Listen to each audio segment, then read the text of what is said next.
നമസ്കാരം കൂട്ടുകാരെ. അപ്പോൾ വലിയ സന്തോഷമുള്ള കാര്യങ്ങളൊന്നുമല്ല പറയാനായിട്ടുള്ളത്. ഒരുപാട് പേര് ചോദിച്ചു കുഞ്ഞിന് എന്താ പറ്റിയെന്ന് നമ്മൾ ഷോർട്സ് ഇട്ടപ്പം ഒത്തിരി പേര് ചോദിച്ചിട്ടുണ്ടായിരുന്നു. അപ്പം സംഗതി എന്താണെന്ന് വെച്ചാൽ നമ്മുടെ കുഞ്ഞ് ഞാൻ പുറത്തോട്ട് പോയേക്കായിരുന്നു, ഡോറ കുളിക്കാൻ വേണ്ടി കയറിയതാണ്. ഒരുപാട് പേര് ഒന്നും അറിയാതെ വന്ന് കുറേ റോങ് ആയിട്ടുള്ള കമൻ്റ് ഇടുന്നുണ്ട്, പറയേണ്ട രീതിയിലുള്ള അനാവശ്യങ്ങളെല്ലാം പറയുന്നുണ്ട്. എന്താ പറയുക, നാളെ ചാവണ്ടനെ കാര്യങ്ങൾ പറയാൻ ആ ഒരു സമയത്ത് പറ്റുന്ന സിറ്റുവേഷൻ അല്ല. പക്ഷെ ഒരുപാട് പേര് എന്താ കാര്യം എന്ന് അറിയാൻ വേണ്ടിയിട്ട് ആഗ്രഹിക്കുന്നുണ്ട്. ഒത്തിരി പേര് ഫോൺ വിളിച്ച് ചോദിക്കുന്നുണ്ട്, എങ്ങനെയായി കുഞ്ഞിൻ്റെ അപ്ഡേഷൻ എന്താ ഒന്ന് പറയുമെന്ന് ചോദിച്ചു ഒത്തിരി പേര് പറയുന്നുണ്ടായിരുന്നു. അപ്പോൾ അത് പറയാമെന്ന് വിചാരിച്ചു വന്നേ. അതുപോലെ തന്നെ കുറ്റം പറയുന്നവർക്കും ഉള്ള എക്സ്പ്ലനേഷനാണ്. അപ്പോൾ സംഗതി എന്താണെന്ന് വെച്ച് കഴിഞ്ഞാൽ നമ്മുടെ ഞാൻ പുറത്തോട്ട് പോയിരിക്കുന്നത് ഡോറ കുളിക്കാൻ വേണ്ടി അറിയാം. അപ്പം പ്രിൻസ് ആണെങ്കിൽ ചായ ഇട്ടിട്ട് എന്താ വെച്ചാൽ നമ്മുടെ ഇവിടെ പ്ലാസ്റ്റിക്കിൻ്റെ ഒരു ടേബിളുണ്ട്. അപ്പം ആ ടേബിളിൻ്റെ മുകളിൽ മോൻ ചായ കൊണ്ടുവച്ച് പ്രിൻസ് നമ്മുടെ പ്ലാസ്റ്റിക് ടേബിൾ ഇവിടെ ഇട്ടിട്ടുണ്ടല്ലോ, അതിൻ്റെ മുകളിലോട്ട് കൊണ്ടുവച്ച്. അപ്പം കുഞ്ഞ് പെട്ടെന്ന് എഴുന്നേറ്റ് ചെന്ന് അതിലോട്ട് പിടിച്ച് ചായ മറിഞ്ഞു വീണു. അപ്പം മറിഞ്ഞു വീണ കൂടുതൽ തന്നെ മോനും ഈ ചായയുടെ മുകളിലേക്കാണ് വീണത്. അങ്ങനെയാണ് കുഞ്ഞിനെ പൊള്ളലേറ്റ്. അപ്പം കുഞ്ഞ് വീണ് പെട്ടെന്ന് കരയുന്ന കേട്ടിട്ട് ഇവർ മക്കൾ വന്ന് കുഞ്ഞിനെ എടുക്കുന്നത്. അപ്പോഴത്തേക്ക് കുഞ്ഞിന് അത്യാവശ്യം നല്ല രീതിയിൽ പൊള്ളലേറ്റ്. കാരണം ചായ നല്ല തിളച്ച ചായ ആയിരുന്നതുകൊണ്ട് അത്യാവശ്യം കുഞ്ഞിന് നല്ല രീതിയിൽ പൊള്ളലേറ്റ്. അപ്പോൾ ഞാനിവിടെ ഇല്ലായിരുന്നു. അപ്പോൾ അപ്പായും മോളും കൂടെ ചേർന്ന് അടുത്തുള്ള നമ്മുടെ ഡോറയ്ക്കിടയ്ക്ക് സുഖമില്ലാണ്ടാവുമ്പോൾ കൊണ്ടുവന്ന ആ ക്ലിനിക്കിൽ കൊണ്ടുപോയി. പിന്നെ അവിടെ നിന്ന് നമ്മൾ ഭരണിക്കാവിലൊരു എലസ്തർ എന്ന് പറഞ്ഞൊരു ഹോസ്പിറ്റലുണ്ട്. അപ്പോൾ അവിടെ ചെന്നപ്പം ഈ പൊള്ളലേറ്റ കുട്ടികളെ വെക്കുന്ന സംവിധാനമൊന്നും അവിടെ ഇല്ല. അതുപോലെ തന്നെ കുഞ്ഞിനെ ഉള്ളിലോട്ട് പൊള്ളലേറ്റിട്ടുണ്ടെന്ന് പറഞ്ഞു. കുറച്ച് ഗൗരവമുള്ള പൊള്ളലാണെന്നാണ് പറഞ്ഞത്. അപ്പോൾ 36% കുഞ്ഞിന് പൊള്ളലുണ്ടായിരുന്നു. അങ്ങനെ പിന്നെ അവിടെ നിന്ന് നേരെ കൂട്ടുകാരൻ്റെ കാറിൽ ഞങ്ങൾ നേരെ ഈ ലൈഫ് ലൈനിലോട്ട് പോയത്. പിന്നെ കുറച്ച് കമൻറ്റ് കാര്യങ്ങളുണ്ട്, ഗവൺമെൻറ് ഹോസ്പിറ്റലിലോട്ട് പോയിക്കൂടായിരുന്നു. ഗവൺമെൻറ് ഹോസ്പിറ്റലിൽ ഒരിക്കലും നമ്മൾ പോയി കഴിഞ്ഞാൽ നമ്മുടെ ആ ഒരു അവസ്ഥയിൽ നമുക്ക് നല്ലൊരു ട്രീറ്റ്മെൻറ്റ് കിട്ടില്ല. എനിക്ക് നല്ല ഉറപ്പുള്ളതാണ്, ഞങ്ങൾക്ക് അനുഭവമുള്ളതാണ്. ഞാൻ അതൊക്കെ പിന്നെ ഒരു വീഡിയോയിൽ ഞാൻ അത് ഡീറ്റെയിൽ ആയിട്ട് എന്തായാലും പറയാം. നമ്മൾ പൈസയോ അതല്ലാന്നുണ്ടെങ്കിൽ നമ്മുടെ സൗകര്യമല്ല നമ്മൾ ആദ്യം നോക്കേണ്ടത്. നമുക്ക് നമ്മുടെ കയ്യിലിരിക്കുന്ന ആ ജീവൻ രക്ഷിക്കുക, അത് മാത്രമാണ് നമ്മൾ നോക്കേണ്ടത്. അപ്പം അതിന് പറ്റുന്ന ഹോസ്പിറ്റൽ, അതിനുള്ള സൗകര്യമുള്ള ഹോസ്പിറ്റൽ ഏതാണ് അവിടേക്ക് ഞങ്ങൾ പോയി. അതാണ് ലൈഫ് ലൈനിലേക്ക് ഞാൻ പോയത്. അപ്പം പൈസ ഇല്ല, ശരിയാണ്, പൈസ ഇല്ല, നമ്മൾ പാവത്തങ്ങളാണ്. പക്ഷെ എങ്കിലും ആ സമയത്ത് കുഞ്ഞിൻ്റെ ആ ഒരു ഇതായിരുന്നു നമ്മുടെ മൈൻഡിലുണ്ടായിരുന്നു, കുഞ്ഞിനെ എങ്ങനെ രക്ഷിച്ചെടുക്കണം എന്നുള്ളൊരു മൈൻഡേ ഉള്ളായിരുന്നു. അതുകൊണ്ട് നേരെ അവിടേക്ക് പോയി. അത് മാത്രമല്ല, എലസ്തറിലെ ഹോസ്പിറ്റലിൽ നിന്ന് ഞങ്ങൾക്ക് 2 ഓപ്ഷനാണ് തന്നത്. കാരണം ഒന്ന്, കുഞ്ഞിനെ ആണെങ്കിൽ ഈ പൊള്ളലേറ്റ കുട്ടികളെ സൂക്ഷിക്കുന്ന ഒരു ഇതുണ്ട്, അത് ഒന്ന് കൊല്ലം മെഡിസിറ്റിയിലും പിന്നുള്ളത് ഒന്ന് അടൂർ ലൈഫ് ലൈനിലും മാത്രമേ ഉള്ളൂ, വേറെ എങ്ങും ഇല്ലയെന്നാണ് അവർ ഞങ്ങളുടെ അന്വേഷിച്ചിട്ട് പറഞ്ഞത്. ഈ 2 ഹോസ്പിറ്റലിൽ ഏതെങ്കിലും ഒരു ഹോസ്പിറ്റലിൽ കൊണ്ടുപോകാനായിട്ട് അവർ ഞങ്ങൾക്ക് ഓപ്ഷൻ തന്നത്, വേറെ ഹോസ്പിറ്റലൊന്നും ഇല്ലയെന്ന് അവർ പറഞ്ഞത്. അപ്പം ഗവൺമെൻറ് ഹോസ്പിറ്റൽ ഞങ്ങളുടെ അടുത്തുള്ള ശാസ്താംകോട്ട ഗവൺമെൻറ് ഹോസ്പിറ്റലാണ് ഉള്ളത്, പിന്നുള്ളത് കരുനാഗപ്പള്ളി ഹോസ്പിറ്റൽ. ഈ 2 അത് ഉണ്ടോയെന്ന് എനിക്കറിയില്ല. ശാസ്താംകോട്ട ഇല്ല, അതെനിക്ക് നല്ല ഉറപ്പുള്ളതാണ്. കരുനാഗപ്പള്ളി പിന്നെ ഉണ്ടോ എന്നുള്ളത് എനിക്കറിയത്തില്ല. അപ്പോൾ എന്തായാലും ഞങ്ങൾക്ക് പിന്നെ ഓപ്ഷൻ കിട്ടിയതിൽ ഏറ്റവും അടുത്തുണ്ടായിരുന്നത് ലൈഫ് ലൈൻ ആയതുകൊണ്ട് ഞങ്ങൾ നേരെ അവിടേക്ക് പോയി. ഞങ്ങൾക്ക് നോക്കുവാണെങ്കിൽ ഞങ്ങൾക്ക് കിട്ടേണ്ടതിൽ നല്ലൊരു ബെസ്റ്റ് ട്രീറ്റ്മെൻറ്റാണ് ഞങ്ങൾക്ക് അവിടെ നിന്ന് കിട്ടിയിട്ടുള്ളത്. ഒരിക്കലും ഞാൻ ഹോസ്പിറ്റലിനെ പൊരുത്തി പറയല്ല. കാരണം ഞങ്ങൾ ചെല്ലുന്നതിന് മുൻപേ തന്നെ എലസ്തറിൽ നിന്ന് വിളിച്ച് പറഞ്ഞിട്ടുണ്ടായിരുന്നു, ഇതുപോലെ ഒരു ബർണിങ് പേഷ്യൻറ്റ് വരുന്നുണ്ട്, അപ്പം അവരൊന്ന് കെയർ ചെയ്യണേ, കൊച്ചുകുട്ടിയാണെന്ന് ഇവിടുന്ന് എലസ്തറിൽ നിന്ന് വിളിച്ച് അവർ പറഞ്ഞിട്ടുണ്ടായിരുന്നു. അപ്പോൾ അതുകൊണ്ട് നമ്മൾ അങ്ങോട്ട് ചെന്നപ്പോൾ തന്നെ നമുക്ക് വേണ്ടിയിട്ടുള്ള സൗകര്യങ്ങളെല്ലാം അവർ ഒരുക്കി വെച്ചിട്ടുണ്ടായിരുന്നു. അപ്പോൾ നമ്മൾ നേരെ ചെന്നു, നേരെ എന്നെയും കുഞ്ഞിനെയും ICUലേക്ക് അഡ്മിറ്റ് ചെയ്തു. അപ്പം ലേഡീസ് ആരെങ്കിലും വേണമായിരുന്നു. അപ്പം നമ്മുടെ കൂടെ ലേഡീസായിട്ട് ആരുമില്ല. ആ സമയത്ത് അമ്മമാരൊന്നും വന്നിട്ടില്ല. പിന്നെ ഡോറേനെ കൊണ്ടുപോകാൻ പറ്റില്ല, കൊണ്ടുപോയാലും ഡോറയ്ക്ക് ഒരിക്കലും കുഞ്ഞിനെ എടുത്തുകൊണ്ട് അവിടെ നിൽക്കാൻ പറ്റില്ല. കാരണം കുഞ്ഞ് നല്ല രീതിയിൽ ചെസ്റ്റ് നന്നായി പൊള്ളിയിട്ടുണ്ട്. എപ്പോഴെങ്കിലും ഞങ്ങൾ കുഞ്ഞിനെ കാണിക്കുമ്പോൾ നിങ്ങൾക്കത് കാണാൻ പറ്റും. ഈ ഒരു കക്ഷം തൊട്ട് ഈ ഒരു ഭാഗത്ത് ഇങ്ങനെ വന്നിട്ട് ഇത്രയും ഭാഗം പൊള്ളിയിട്ടുണ്ട്. പിന്നെ ഈ വലത് കൈയുടെ ഈ ഒരു പോർഷൻ പൊള്ളിയിട്ടുണ്ട്. പിന്നെ വലത് കവളിൻ്റെ ഈ ഇത്രയും ഒരു ഭാഗം പൊള്ളിയിട്ടുണ്ട്. ഇവിടെ ഉണ്ടായിരുന്നില്ലേ, ഇവിടുത്തെ ഞാൻ കണ്ടില്ല.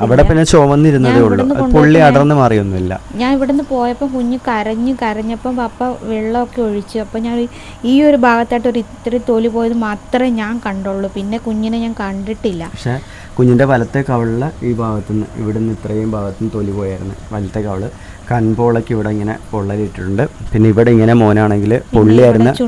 പിന്നെ ഇവിടെ ചുണ്ട് പൊള്ളി തൊലി പോയിട്ടുണ്ട് കുഞ്ഞിൻ്റെ. ഇവിടെയും തൊലി പോയി, ഇവിടെയും തൊലി പോയി. ഇവിടെ തൊലി പോയില്ല, പൊള്ളലേറ്റതേ ഉള്ളൂ.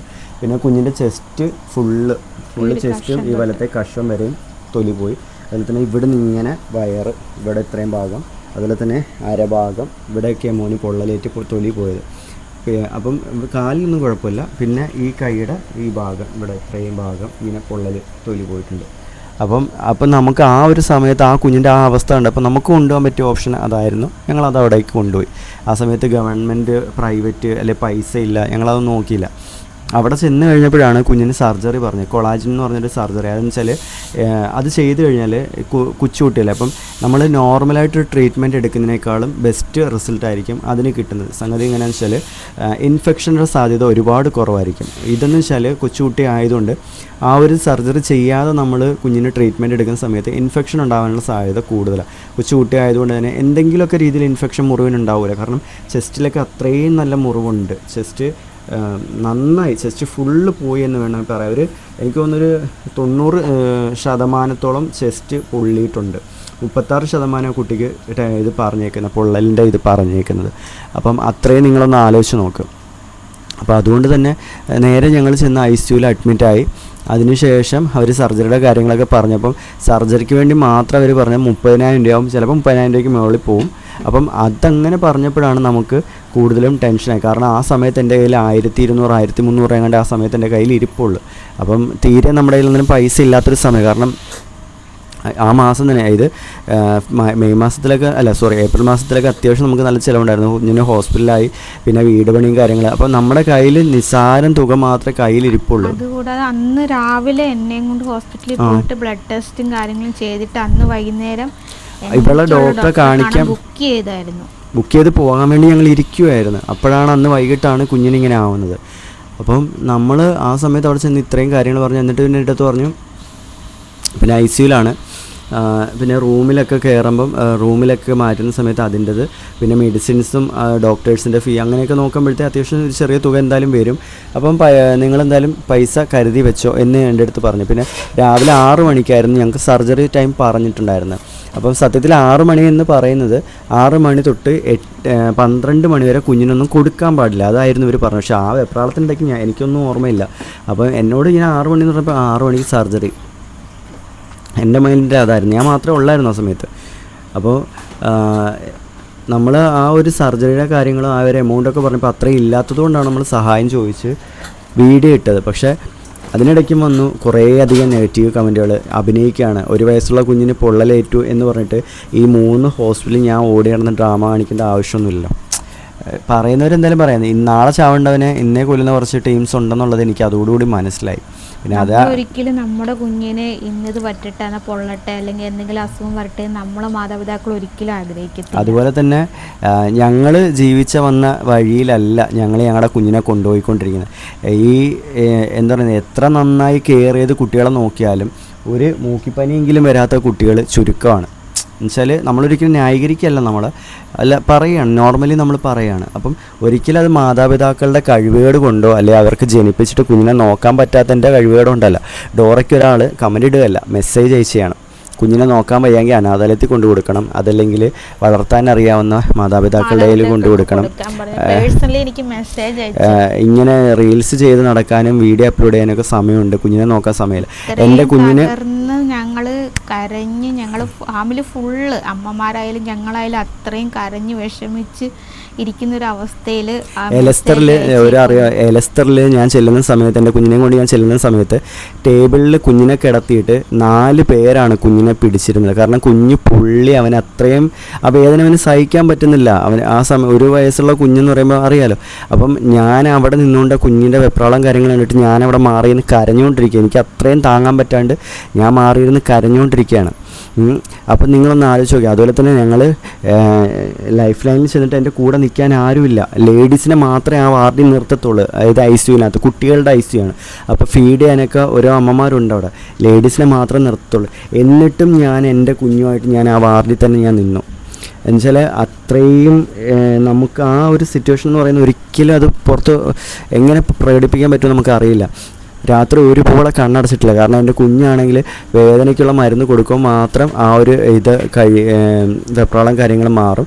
പിന്നെ വീണ്ടും ഒരു ഉറക്കം ഒന്ന് കഴിഞ്ഞ് എഴുന്നേൽക്കുമ്പോഴത്തെ വീണ്ടും കരയും. അത് ഉറങ്ങുന്നതെന്ന് വെച്ചാൽ എൻ്റെ കയ്യിലിരുന്ന് ഉറങ്ങുന്നത്, ബെഡിൽ കിടത്താൻ പറ്റില്ല. ബെഡിലോട്ട് കിടത്തുകയോ അല്ലെങ്കിൽ ബെഡിൽ ഞാനിരിക്കുകയോ ചെയ്യുകയാണെങ്കിൽ അപ്പം മോൻ വീണ്ടും കരയാൻ തുടങ്ങും.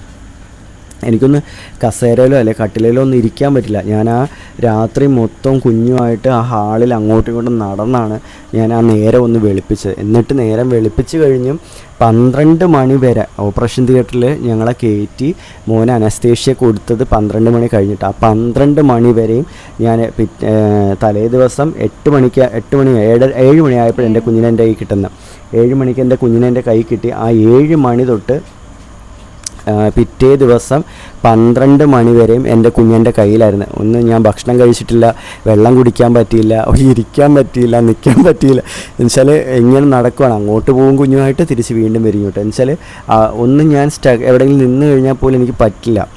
പെട്ടെന്ന് ഇവ എഴുന്നേക്കും, എഴുന്നേറ്റിട്ട് പക്ഷെ കുഞ്ഞ് ആരുടെയും കൈ പോവില്ല. നേഴ്സുമാർ വന്ന് ചോദിച്ചു, ഞങ്ങൾ പിടിക്കാം. നാസി വന്നായിരുന്നു, നാസി പിടിക്കാൻ നോക്കി, പക്ഷെ സമ്മതിക്കുന്നില്ല. ഇവൻ ആര് പിടിക്കാൻ? നമ്മുടെ വീട്ടിനടുത്തുള്ള എൻ്റെ ഒരു സുഹൃത്തുണ്ട് ഷമീറും അവൻ്റെ വൈഫ് ഫെജിമയും കൂടെ വന്നു. എന്നിട്ട് ഷമീറിന് പിടിക്കാൻ പറ്റുന്നില്ല. ഫെജിമ എന്നിട്ട് ആണോ ഞാൻ പിടിക്കാമെന്ന് പറഞ്ഞിട്ട് ഫെജിമ എൻ്റെ കയ്യിൽ കുഞ്ഞിനെ മേടിച്ചിട്ട് കുഞ്ഞ് ഭയങ്കര കരച്ചില്ല. അപ്പം ഫെജിമ പറഞ്ഞു എന്നാ അണ്ണൻ തന്നെ പിടിച്ചോന്ന് പറഞ്ഞു. പിന്നെ വീണ്ടും കുഞ്ഞിനെ തിരിച്ചു തന്നു. എന്നുവെച്ചാൽ അത്രയ്ക്കും കുഞ്ഞ് ആരുടെയും കൈ പോകുന്നില്ല. അവിടെ ഓപ്പറേഷൻ തിയേറ്ററിനകത്ത് കയറിയ സമയത്തും അതേ സിറ്റുവേഷൻ. നേഴ്സുമാരെല്ലാം വന്ന് കളിപ്പിക്കുന്നു, കുഞ്ഞിനെ എടുക്കാൻ നോക്കുന്നു.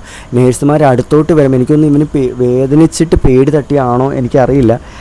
നേഴ്സുമാർ അടുത്തോട്ട് വരുമ്പം തന്നെ എൻ്റെ കുഞ്ഞ് പേടിച്ചിട്ട് അലമുറയിട്ട് കരഞ്ഞിട്ട് വീണ്ടും എൻ്റെ ചെസ്റ്റിലോട്ട് തന്നെ തല ഇങ്ങനെ വെച്ച് അങ്ങ് ഇതാവുകയാണ്. അപ്പം നമ്മളൊക്കെ ഈ ഒരു സിറ്റുവേഷനിൽ നമ്മൾ മരിച്ച് ഞങ്ങളിരിക്കുക. ഡോറയെന്ന് വെച്ചാൽ കുഞ്ഞിനെ കാണാതെ ഇവിടെ ഇരിക്കുകയാണ്. അപ്പം ആ കാണാതിരിക്കുന്ന ഞാൻ അവിടുന്ന് വിളിച്ചു പറയുന്ന അറിവ് മാത്രമേ അവക്കുള്ളൂ. ആ ഇരിക്കുന്ന സിറ്റുവേഷനിലാണ് ഇതുപോലുള്ള കമൻറ്റുകളും മെസ്സേജുകളും വരുന്നത്. അതായത് കമൻറ്റ് ഇടുകയല്ല, നിങ്ങൾ നാലിച്ച് വേണം, ഡയറക്റ്റ് ഒരാൾക്ക് മെസ്സേജ് അയച്ചിട്ട് പറയാണ് എൻ്റെ കുഞ്ഞിനെ ഈ ഒരു വയസ്സ് വരെയും അവനൊരു കുറവില്ലാതെ തന്നെ നോക്കിയത്. ഹാർട്ടിന് ഹോൾ വന്നിട്ടുള്ളത് എൻ്റെ കുട്ടിക്ക് മാത്രമല്ല, നിങ്ങൾ കോട്ടയം മെഡിക്കൽ കോളേജിൽ പോയി നോക്കണം, അതല്ലെങ്കിൽ വണ്ടാനത്ത് പോയി നോക്കണം. കാർഡിയോ, അതായത് പീഡിയാട്രിക് കാർഡിയോയിൽ വരുന്ന ഓരോ കുട്ടികളുടെയും എണ്ണം നിങ്ങൾക്ക് അന്നേരം അവിടെ പോകുമ്പോൾ അറിയാൻ പറ്റും. ഞാൻ ഒരു പറയട്ടെ, ഞങ്ങളുടെ കുഞ്ഞിനെന്ന് വെച്ചാൽ ഒരു ഹോളേ ഉള്ളൂ. ഹാർട്ടിൽ 3 ഹോളും 4 ഹോളുള്ള കുട്ടികൾ വരാറുണ്ട്. ഹാർട്ടിൽ ഹോളുള്ള കുട്ടികൾ വരാറുണ്ട്, വാൾവിൽ ഹോളുള്ള കുട്ടികൾ വരാറുണ്ട്. സർജറി കഴിഞ്ഞ് ഇവിടം തൊട്ട് ഇവിടം വരെയും കീറിയ കുട്ടികൾ വരാറുണ്ട് സർജറി ചെയ്തിട്ട്. അങ്ങനെ ഒരുപാട് ഈ ഹാർട്ടിൻ്റെ തന്നെ 3 തവണയും 4 തവണയും, അതായത് 10ഉം 12ഉം വയസ്സിനുള്ളിൽ 3 തവണയും 4 തവണയും സർജറി ചെയ്തിട്ടുള്ള കുട്ടികൾ വരാറുണ്ട്. ഇവരുടെ ഒന്നും മാതാപിതാക്കൾ ആ കുട്ടികളെ നോക്കാഞ്ഞിട്ടല്ല ഈ സർജറിയും കാര്യങ്ങളും ചെയ്യുന്നത്. നിങ്ങൾ അതൊന്നും മനസ്സിലാക്കണം. അതുപോലെ തന്നെ ഞങ്ങൾ ഈ ഹോസ്പിറ്റലിൽ ചെല്ലുന്നതിന് മുൻപേ അവിടെയാണ് 3 വയസ്സുള്ളൊരു കുഞ്ഞ് തിളച്ച എണ്ണ വീണിട്ട് സർജറിക്കായിട്ട് വന്നിട്ടുണ്ടായിരുന്നു. ആ കുട്ടിക്ക് ഈ ചെയ്ത കൊളാജൻ സർജറി അവർ ചെയ്തത്. ആ കുട്ടിക്ക് നല്ല ഭേദമായിട്ടുണ്ട്. അത് കണ്ടിട്ടാണ് ഞാനും എൻ്റെ മോൻ അത് ചെയ്യാം എന്ന് പറഞ്ഞത്. കാരണം നല്ല രീതിയിൽ മാറ്റം ഉണ്ടായിരുന്നു ആ കുട്ടിക്ക്. എന്നെ ഫോട്ടോസും കാര്യങ്ങളെല്ലാം കാണിച്ചു. കഴുത്തിൻ്റെ ഇവിടുന്ന് കാല് വരെ എണ്ണ വീണിട്ട കുഞ്ഞിന് 3 വയസ്സുള്ള കുഞ്ഞിനെ പൊള്ളിയിരിക്കുകയാണ്, ഒരു മോളാണ്. അപ്പം അത് അവരുടെ മാതാപിതാക്കൾ ഇതുകൊണ്ടല്ല, കാരണം വെച്ചാൽ ആ കുഞ്ഞ് ഓടി വന്നപ്പം തിളച്ച് വെച്ചിരുന്ന എണ്ണയായിരുന്നു. ആ എണ്ണ മറിഞ്ഞ് കുഞ്ഞിൻ്റെ ദേഹത്തൂടെ വീഴുകയാണ് ചെയ്തത്. ഇതൊന്നും മാതാപിതാക്കൾ ചെയ്യുന്ന തെറ്റില്ല. നമ്മൾ എത്ര കുഞ്ഞുങ്ങളെ കെയർ ചെയ്താൽ അവർ ഓടിക്കളിക്കുന്ന ഒരു പ്രായമാകുമ്പം എന്തെങ്കിലുമൊക്കെ ഒരു അപകടം അവരുണ്ടാക്കാറുണ്ട്. എൻ്റെ പ്രിൻസ് മോനാണെങ്കിൽ ഇങ്ങനെയുള്ളതൊന്നും പറ്റിയിട്ടില്ല, പക്ഷെ അവന് ഊഞ്ഞാലാടാൻ ഭയങ്കര ഇഷ്ടമായിരുന്നു. നമ്മുടെ വീട്ടിനടുത്ത് കിട്ടിയിരുന്ന ഊഞ്ഞാലിരുന്ന് ആടിയിട്ട് മറിഞ്ഞ് വീണിട്ട് ഇവിടെ, അത് കുഞ്ഞ് വീണത് ഇങ്ങനെയാണ്, പക്ഷേ കറക്റ്റ് ഇവിടെ കല്ല് കൊണ്ടിട്ട് ഒരു കുഴി വന്ന തലയിൽ നല്ല രീതിയിൽ ബ്ലഡ് പോകുന്നുണ്ടായിരുന്നു ഉച്ചയ്ക്ക്. ഞങ്ങളെല്ലാവരും കെയർ ചെയ്തിരുന്നതാണ് ഞങ്ങളുടെ മോനെ. എനിക്ക് സെയിം ഈ പൊള്ളലേറ്റുണ്ട്. എൻ്റെ അമ്മ ചായ ഇതുപോലെ തന്നെ ചായ എടുത്ത് വെച്ചിട്ട് സ്ലാവിൻ്റെ മേളിൽ വെച്ച്, അപ്പം ഞാൻ അമ്മയുടെ കൂടെ തന്നെ ഞാൻ നിൽക്കുമായിരുന്നു. ഞാൻ പെട്ടെന്ന് ചായ ഗ്ലാസ് പിടിച്ച് വലിച്ച് ആ ചായ വീണിട്ട് എൻ്റെ അരഭാഗം പൊള്ളി. ഇപ്പോഴും ആ പാട് അവിടെ ഉണ്ട്. അതുപോലെ തന്നെ പുക ഇട്ടിരുന്ന മൺകലത്തിൽ, പണ്ട് ഞങ്ങൾ വാടകയ്ക്ക് വിട്ട് താമസിക്കുന്ന സമയത്ത് പുകയിടും കൊതുകിനെ ഓടിക്കാൻ വേണ്ടിയിട്ട് മൺകലത്തിൽ. ഞാനും എൻ്റെ ഏറ്റവും അനിയനും നടുവത്തെ അനിയനും കൂടെ കളിച്ചുകൊണ്ടിരിക്കുക. കുട്ടികളാണ് അപ്പോൾ ഞാനങ്ങനെ 1-ലോ 2-ലോ ആ സമയത്ത് പഠിക്കുക. അപ്പം ബെഡ്ഷീറ്റ് ഞങ്ങളിങ്ങനെ പുതച്ചിട്ടാണ് കളിക്കുന്നത്. ഞങ്ങളിങ്ങനെ 3 പേരും കൂടി ബെഡ്ഷീറ്റ് പുതച്ച് കളിക്കുക. അപ്പോൾ എങ്ങനെയോ ഞങ്ങൾ പുതച്ച ബെഡ്ഷീറ്റിനകത്ത് ഈ മൺകലം പെട്ട് ഞങ്ങളിങ്ങനെ 3 പേരും കൂടി കറങ്ങിയ സമയത്ത് ഏറ്റവും ഇളയ അനിയൻ വീണിട്ട് അവ എഴുന്നേൽക്കുമ്പോൾ അവൻ്റെ നെഞ്ചിൽ ഈ മൺകലം ഇരിക്കുക, ചെറിയ മൺകലം കേട്ടോ, ഈ നെഞ്ചിലിങ്ങനെ ഒട്ടിയിരിക്കുക. പെട്ടെന്ന് അത് തട്ടിക്കളഞ്ഞ പുള്ളി നന്നായിട്ട്. മൺകലം എന്ന് പറയുമ്പോൾ പുകയൊക്കെ ഇടുമ്പോഴേക്കും നല്ലോണം തിളച്ചിരിക്കല്ലേ, ആ അത്രയും ഭാഗത്തെ പാടിപ്പോഴും എൻ്റെ അനിയൻ്റെ നെഞ്ചത്ത് കിടപ്പുണ്ട്. ഇതൊന്നും മാതാപിതാക്കൾ നോക്കാഞ്ഞിട്ട് വന്ന അബദ്ധങ്ങൾ അല്ല. ഇതൊക്കെ എന്ന് വെച്ചാൽ നമ്മൾ ഓടിച്ചാടി കളിക്കുന്ന സമയത്ത് സ്വാഭാവികമായിട്ട് നമുക്ക് വരും. എൻ്റെ കുഞ്ഞ് ഓടാൻ തുടങ്ങിയതിന് ശേഷം 100 തവണ വീഴാറുണ്ട്. ഞങ്ങൾ എത്ര കെയർ ചെയ്താലും അവൻ നടക്കാൻ ശ്രമിക്കുന്നതിൻ്റെ കൂട്ടത്തിൽ അവൻ വീഴാറുണ്ട്. അപ്പം ഇതിനൊക്കെ ഇങ്ങനെയൊക്കെ വരുന്നു എന്ന് വെച്ചിട്ട് കുഞ്ഞിനെ കൊണ്ട് അനാഥാലയത്തിൽ കളയുന്നതും കൊണ്ട് വേറെ വല്ലയിടത്തും കളയുന്നതും ഒരിക്കലും നല്ല മാതാപിതാക്കൾക്ക് ചേർന്ന സംസ്കാരമല്ല. ഓക്കെ, നമ്മൾ ഈ 1 വയസ്സ് വരെയും ഒരു കുറവും അറിയിക്കാതെ അവൻ്റെ ഈ ഹാർട്ടിന് അവന് പമ്പിങ് കൂടുതലായിരുന്നു, അതുപോലെ തന്നെ ബ്ലഡ് മിക്സ് ഉണ്ടായിരുന്നു, ശ്വാസമുട്ടൽ കൂടുതലായിരുന്നു എൻ്റെ കുഞ്ഞിന്. ഞങ്ങൾ ഇതെല്ലാം തരണം ചെയ്ത് ഓരോ ദിവസവും പ്രാർത്ഥിച്ചും ദൈവത്തോട് അപേക്ഷിച്ചും ഞങ്ങളെ കൊണ്ട് കഴിയാവുന്നത് ചെയ്തുമൊക്കെയാണ് ഞങ്ങൾ ഇവിടം വരെ എത്തിയത്. ഞങ്ങൾക്ക് കുഞ്ഞിനെ നന്നായിട്ട് നോക്കാൻ അറിയുന്നത് കൊണ്ട് തന്നെയാണ് ഞങ്ങൾ നല്ല രീതിയിൽ കുഞ്ഞിനെ കെയർ ചെയ്ത് ഇവിടം വരെ എത്തിയത് തന്നെ. ഓക്കെ, അപ്പോൾ ഈ ഇമാതിരിയുള്ള എന്താ പറയുക മെസ്സേജുകളൊന്നും ദയവ് ചെയ്ത് ഞങ്ങൾക്ക് അയക്കാതിരിക്കുക. നിങ്ങളുടെ മൈൻഡിൽ അങ്ങനെ ഉണ്ടെങ്കിൽ അത് നിങ്ങൾ വെച്ചിരിക്കുക, അത്രേ ഉള്ളൂ. അതിൽ കൂടുതലൊന്നും പറയാനില്ല. പിന്നെ കുഞ്ഞ് ഇപ്പം എല്ലാം ഓക്കെ ആയി വന്നിട്ടുണ്ട്. കരച്ചിലാണ്, അതായത് സർജറി ചെയ്തതിൻ്റെയും പൊള്ളൽ വന്നതിൻ്റെയും. അമ്മമാരുള്ളതുകൊണ്ട് അവർ രണ്ടുപേരും മാറിയെടുക്കും നോക്കും. ഞാൻ കുഞ്ഞിനെ ഇന്ന് അധികം എടുത്തില്ല. എടുക്കാന്ന് വെച്ചാൽ എന്നെ കണ്ടു കഴിഞ്ഞാൽ പിന്നെ ഭയങ്കര കരച്ചില്ല. ഞാൻ എടുത്ത് കളിപ്പിച്ചാലേ വേറെ ആരുടെയെങ്കിലും പോത്തുമില്ല. അപ്പോൾ അതുകൊണ്ട് ഇന്നാണെങ്കിൽ ശാന്തം എൻ്റെ അമ്മയും സാവിത്രിയമ്മയും കൂടെ മാറിയും തിരിഞ്ഞെടുത്ത്, ഇവർക്ക് എടുക്കാൻ പറ്റാത്തതുകൊണ്ട് അവർ രണ്ടും കൂടെ മാറിയും തിരിഞ്ഞ് കുഞ്ഞിനെടുത്ത് നോക്കിയത്. രാവിലെ തൊട്ട് മൊത്തവും ശാന്തമ്മയുടെ കയ്യിലായിരുന്നു കുഞ്ഞിരുന്നത്. എന്നുവെച്ചാൽ അമ്മയുടെ കയ്യിലിരുത്തി ആ കുഞ്ഞിനെ ഉറക്കി എടുക്കുകയെല്ലാം ചെയ്ത്. അപ്പോൾ സാവിത്രിയമ്മ പാചകം എല്ലാം ചെയ്തു. പിന്നെ ഉച്ചയായപ്പോഴത്തെ സാവിത്രിയമ്മയും കുഞ്ഞിനെ നോക്കാൻ നിന്ന്. അപ്പം എൻ്റെ കയ്യിലേക്ക് മോൻ വന്നു കഴിഞ്ഞാൽ പിന്നെ വേറെ ആരുടെയും കയ്യിൽ പോകാത്തതുകൊണ്ട് ഞാൻ ഇന്നത്തെ ദിവസം കുഞ്ഞിനെ അധികം എടുക്കാനും ഒന്നിനും പോയില്ല. രാത്രി ഫുഡ് കൊടുക്കാൻ നേരത്ത് മാത്രം കുഞ്ഞിനെ എന്നിട്ട് മടി വെച്ച് ഡോറയ്ക്ക് ഫുഡ് കൊടുക്കാൻ പറ്റുന്ന രീതിയിൽ ഞാനൊന്ന് ഇരുന്നു, അത്രയേ ഉള്ളായിരുന്നു. അപ്പോൾ മോനെന്ന് വെച്ചാൽ നമ്മൾ ഡിസ്ചാർജ് ആയി കേട്ടോ. ഇന്നലെ രാത്രി തന്നെ ഡിസ്ചാർജ് ആയി. ഒരു 11:30 ആയപ്പോഴത്തേക്ക് ഡിസ്ചാർജ് ആയി. ഇവിടെ എത്തിയപ്പോൾ 12 മണി കഴിഞ്ഞാൽ തോന്നില്ലേ, ആ ഒരു സമയമായപ്പോഴത്തേക്ക് നമ്മൾ രാത്രി ഡിസ്ചാർജ് ആയി വന്നു. കാരണം എന്ന് വെച്ചാൽ പിന്നെ നമ്മൾ അവിടെ കിടന്നു കഴിഞ്ഞാൽ പൈസ ചിലപ്പോൾ നമുക്ക് വീണ്ടും കൂടുതലാവും. അത്രയൊന്നും നമ്മുടെ ഇല്ലല്ലോ. നമ്മൾ സഹായം ചോദിച്ച് ഞങ്ങൾക്ക് എന്താ സംഭവം എന്ന് വെച്ചാൽ 20 പേർക്ക് അല്ലെങ്കിൽ 25 പേർക്ക് മാത്രമേ ഞങ്ങൾക്ക് പൈസ ഇട്ട് തരാൻ പറ്റുള്ളൂ. അതിൽ കൂടുതൽ പൈസ ആൾക്കാർക്ക് ഇടാൻ പറ്റില്ല. ഇപ്പോൾ 50-100 വെച്ച് തന്നെ ഇടുമ്പോഴത്തേക്ക് 10-20 പേരാവും പെട്ടെന്ന്. അതിൽ കൂടുതൽ പിന്നെ നമുക്ക് പൈസ ഇട്ട് തരാൻ പറ്റത്തില്ല ആൾക്കാർക്ക്. അപ്പോൾ അതുകൊണ്ട് നമുക്കാണെങ്കിൽ ലിമിറ്റ് കാണിക്കും. അപ്പോൾ അങ്ങനെ ആയപ്പോഴത്തെ നമുക്ക് സർജറി ചെയ്യുന്നതിൻ്റെ അന്ന് ഉച്ചവരെ ആയിട്ട് നമുക്ക് സത്യം പറഞ്ഞാൽ സർജറിക്കുള്ള പൈസ ആയിട്ടില്ലായിരുന്നു. ഞങ്ങൾ നല്ല ടെൻഷനിലായിരുന്നു. ഇവർ പൈസ അടയ്ക്കാൻ പറയുകയാണെങ്കിൽ എങ്ങനെ ആയിരിക്കും എന്നൊക്കെ ആലോചിച്ചു. എന്തായാലും ഭാഗ്യം പോലെ നാസിയുടെ നമ്പരും പിന്നെ കൊടുത്തു. നാസിയുടെ അളിയൻ്റെ നമ്പരും നമ്മൾ പിന്നെ കൊടുത്തിട്ടുണ്ടായിരുന്നു. അപ്പോൾ അതിലേക്ക് അമ്മയുടെ നമ്പർ ആഡ് ചെയ്തു.